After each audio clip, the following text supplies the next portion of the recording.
कर्ण, तुम्हारी ये विजय हम सूतों के लिए एक नए युग का सूत्रपात करेगी। प्रयास यही है रुशाली, परंतु मेरा लक्ष्य पाना इतना सरल नहीं। न जाने और कितने युद्ध लड़ने होंगे, कुछ दृश्य शत्रुओं से और कुछ अदृश्य शत्रुओं से। युद्ध होगा तब देखा जाएगा कर्ण। अभी तुम्हारा राज्याभिषेक है, इसके पश्चात क्या करने वाले हो कर्ण? यह सुनिश्चित करूंगा कि अंगवासियों को प्रजातंत्र मिले, उन्होंने अपने जीवन पर स्वाधिकार मिले। मैं अंग के विषय में नहीं कह रही हूँ कर्ण, अपने विषय में कह रही हूँ, हमारे विषय में। हम तो साथी हैं, और भविष्य के विषय में भविष्य में विचार करेंगे। विचार करने में ज्यादा समय ना लेना अंगराज।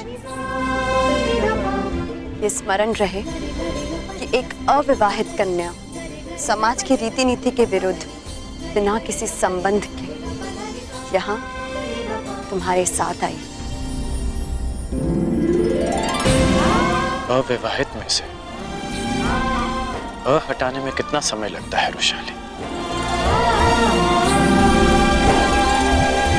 धनुष से प्रत्यंशा एक बार जुड़ जाए तो धनुष के भंग होने से ही वो अलग होती है।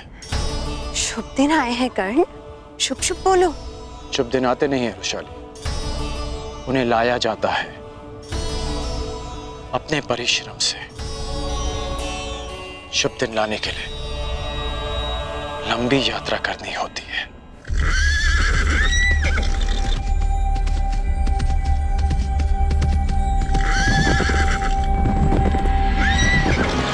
अंगराज कर्ण की, अंगराज कर्ण की, अंगराज कर्ण की, अंगराज कर्ण की, अंगराज कर्ण की, अंगराज कर्ण की।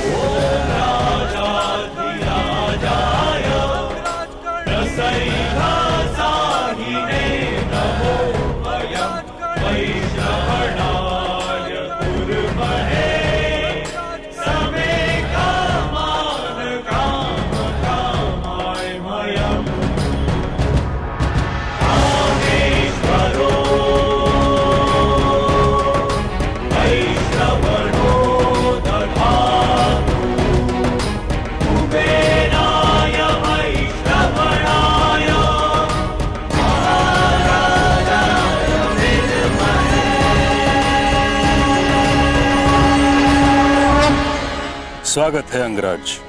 तुमने जो किया मैं उससे सहमत तो नहीं, परंतु तुम्हारी उपलब्धि का मैं सम्मान करता हूं।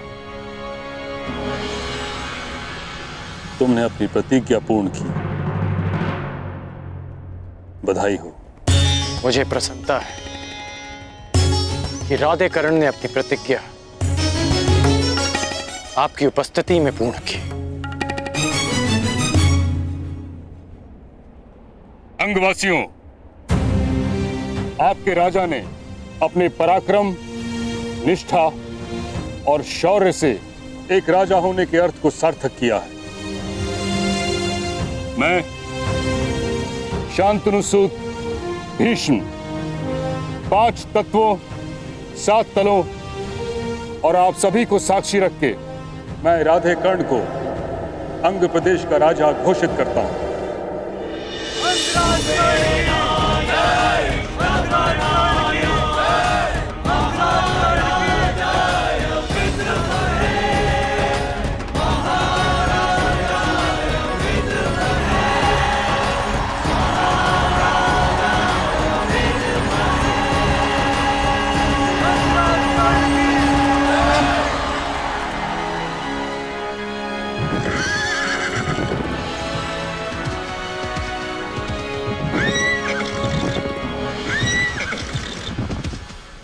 अब जैसी की परंपरा है, प्रथा है, तुम अपनी प्रजा को अपना प्रथम संबोधन दो।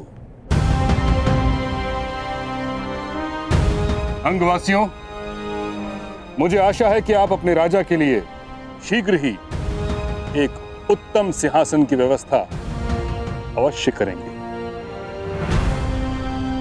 उसकी आवश्यकता नहीं महामहिम।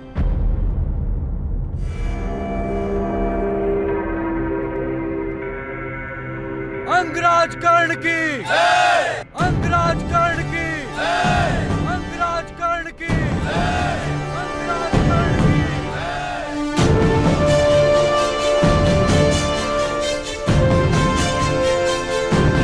मुझे स्मरण है जब पहली बार मैंने अंग की धरती पर अपना पांव रखा, मेरे स्वागत के लिए आप लोगों ने कंटकों का सिंहासन बनाया था, परंतु इस बात का मुझे शोभ नहीं, क्योंकि जिसके पास जो देने को होता है वो वही देता है।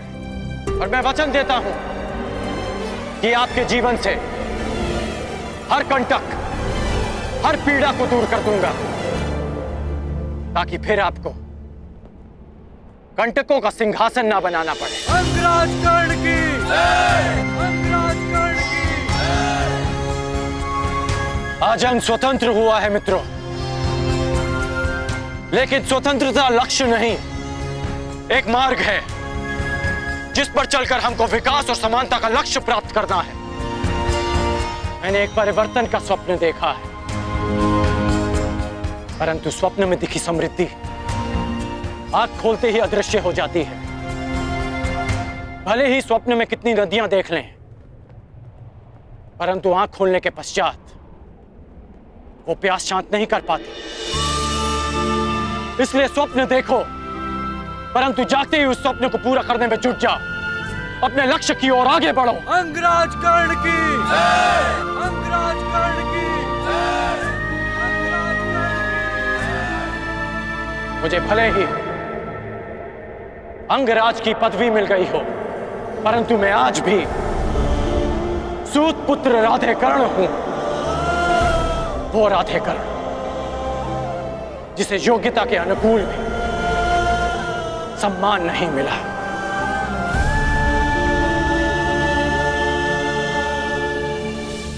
अंग का लक्ष्य है सम्मान पाना, अंग का लक्ष्य है परिवर्तन पाना।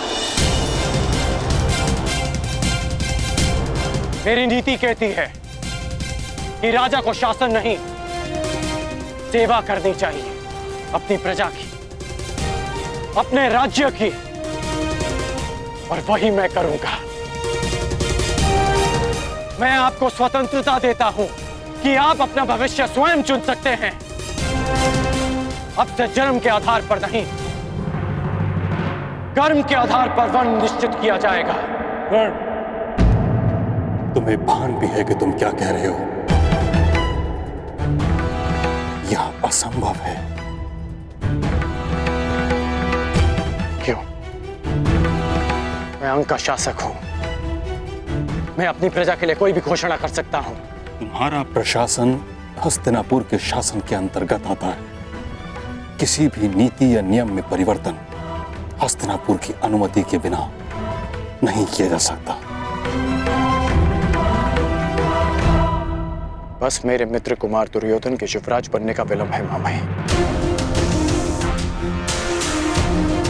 हस्तिनापुर निश्चित रूप से इस नीति की अनुमति देगा।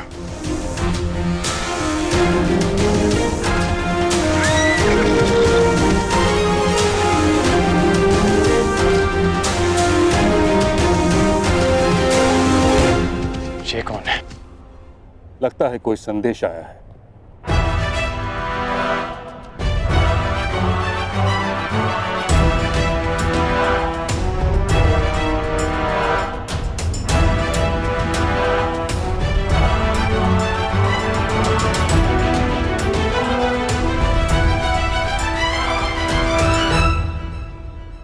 हस्तिनापुर को अपना युवराज मिल चुका है कर्ण।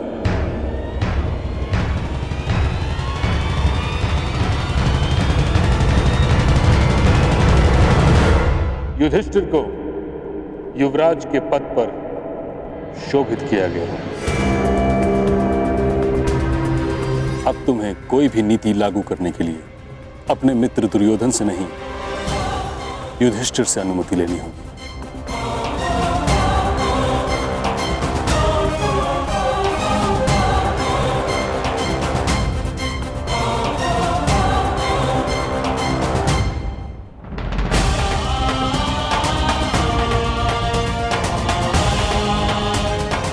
मेरी प्रजा मुझे अनुमति दे चुकी है मां महिम।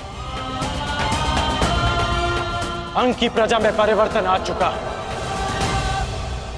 शीघ्र ही परंपरा में भी परिवर्तन आएगा।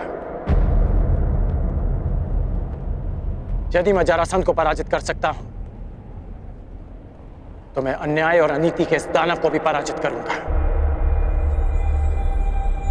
जिस तरह अंगवासियों ने इस बांध को तोड़ा है, उसी तरह परंपरा और अन्याय का यह बांध भी टूटेगा जिसने हमारी जीवन धारा को रोक रखा है। परंतु अभी मुझे अपने मित्र के पास जाना होगा। इस समय उसे मेरी आवश्यकता है। उसे बहुत बड़ा आघात लगा होगा मां महिम। आज्ञा दीजिए।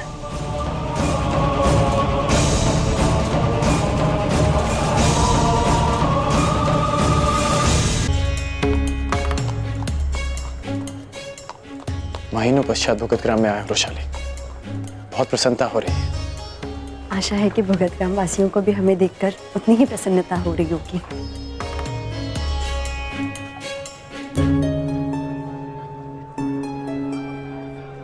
कुछ तो हुआ है यहाँ पे।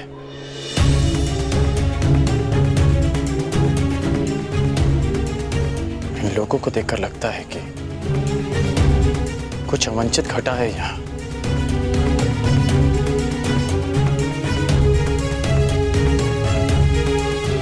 नहीं कर्ण, ऐसा कुछ नहीं है। तुम मुझे यहाँ छोड़ो और कुमार दुर्योधन के पास जाओ। इस समय उन्हें तुम्हारी आवश्यकता है। वैशाली, यहाँ की जो भी समस्या है उसका हल तुम लौटकर भी निकाल सकते हो कर्ण, परंतु इस समय तुम्हारा कुमार दुर्योधन के साथ होना अधिक आवश्यक है। ठीक है वैशाली, मैं शीघ्र लौट कर आता हूँ। तुम ध्यान रखना।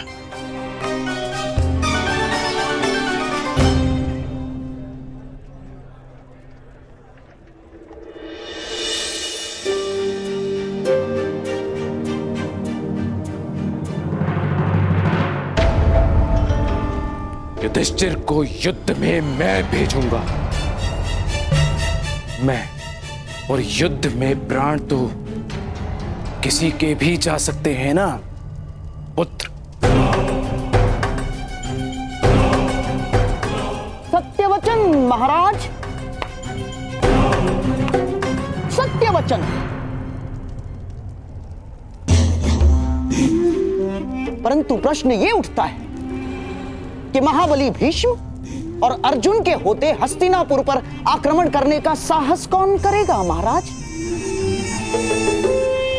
कब होगा युद्ध और कब उस युधिष्ठिर के प्राण जाएंगे महाराज? कब? और तब तक क्या मेरा होने वाला सम्राट प्रतीक्षा करेगा महाराज? जैसे आपने की वर्षों तक। कहना क्या चाहते हो शकुनी? यही मोती चाहिए तो सागर में गोता लगाना पड़ेगा, और युवराज पद चाहिए तो नियति के चक्र की प्रतीक्षा नहीं, तो षड्यंत्र का कुचक्र रचना होगा महाराज। और यही कूटनीति है, कूटनीति।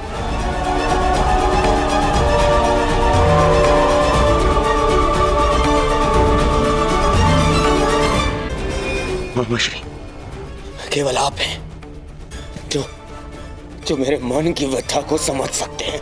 मैं उन पांडवों की उन्नति से क्रोध में जल रहा हूं मामा, क्रोध में जल रहा हूं मैं।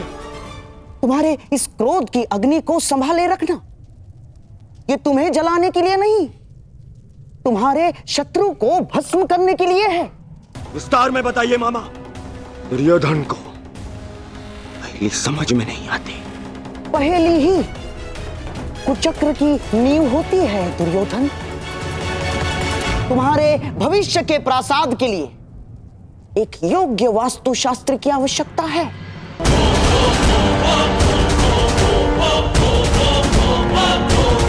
तुमने कभी पुरोचन का नाम सुना है?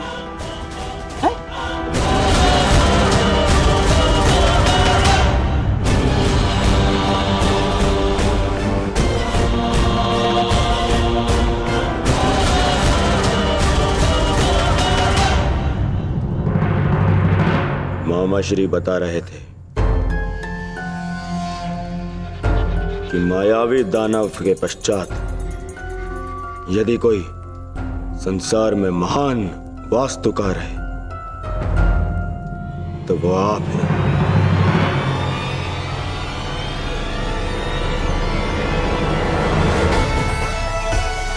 परंतु क्या ये कार्य आप कर पाएंगे पुरोचन? मैं एक विध्वंस किए हुए नगर का पुनः निर्माण भी कर सकता हूं और एक महानिर्माण से विध्वंस का सूत्रपात भी कर सकता हूं।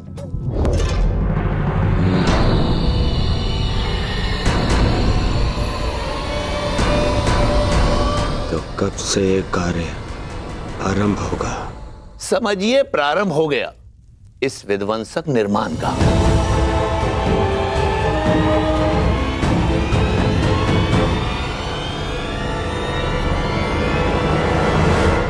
कल ही आपके समक्ष एक लघु निर्माण प्रस्तुत होगा। भवन होता है उसमें निवास करने वालों की रक्षा के लिए, परंतु यह भवन अपने निवासियों के लिए चिता बन जाएगा।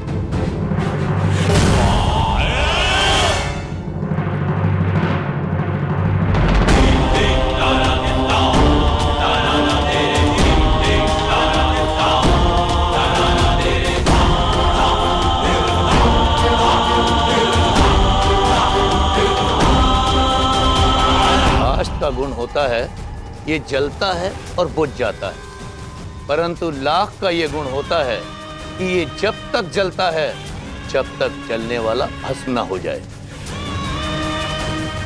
और ये भवन संपूर्ण लाख का बना होगा और ये होगा आपका लाक्षागृह। परंतु स्मरण रहे, इस लाक्ष्य ग्रह के भीतर स्थित मेरे हर एक शत्रु का भस्म भी नहीं मिलना चाहिए। मुझे मेरे हर एक शत्रु का विनाश चाहिए। विनाश।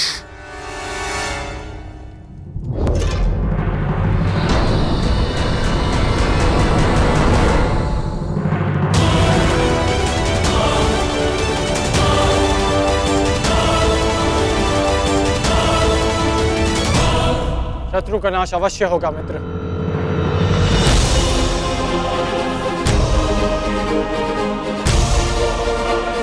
अभी चलकर शत्रुओं को चुनौती देते हैं। आज्ञा दीजिए।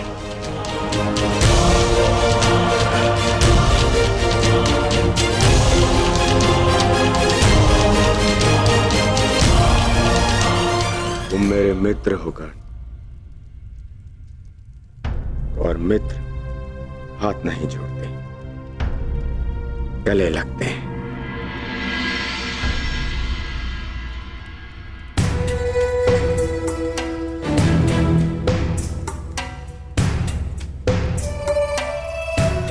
यदि आचार्य द्रोण अनुमति देते तो आज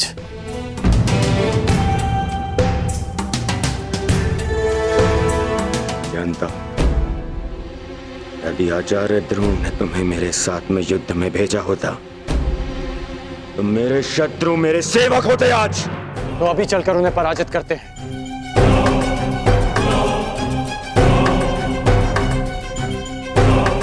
होगी, उनकी पराजय अवश्य होगी, परंतु युद्ध करके नहीं। क्यों पुरोचन महोदय? जी महाराज कुमार। कर्ण, ये हैं पुरोचन और अब ये हमारे लिए युद्ध लड़।